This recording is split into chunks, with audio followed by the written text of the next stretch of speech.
গ্রামের শেষ প্রান্তে জঙ্গলের গা ঘেঁষে দাঁড়িয়ে আছে সেই পুরনো বাড়িটা। লোকে বলে প্রায় 100 বছরের পুরনো। দোতলা, লাল ইটের দেয়ালে শ্যাওলা ধরেছে, জানালাগুলো ভাঙা, দরজায় মস্ত বড় তালা ঝুলছে। কেউ থাকে না বহু বছর। গ্রামের লোকেরা রাস্তা দিয়ে যাওয়ার সময়ও মুখ ফিরিয়ে নেয়, বলে বাড়ির ভিতরে এখনো সেই মেয়েটার আত্মা ঘুরে বেড়ায়।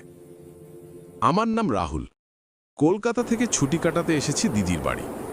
একদিন বিকেলে বন্ধুদের সঙ্গে বাজি লেগে গেল, কে সাহস করে রাত কাটাতে পারবে ওই বাড়িতে। আমি হেসে বললাম, আমি পারবো। রাত 11টা নাগাদ একা ঢুকলাম বাড়ির ভিতর। তালা ভাঙা ছিল আগে থেকেই।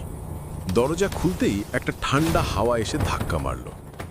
ভিতরে অন্ধকার, শুধু মোবাইলের টর্চের আলো, ধুলোর গন্ধ, পচা কাঠের গন্ধ। সিঁড়ি দিয়ে দোতলায় উঠলাম। একটা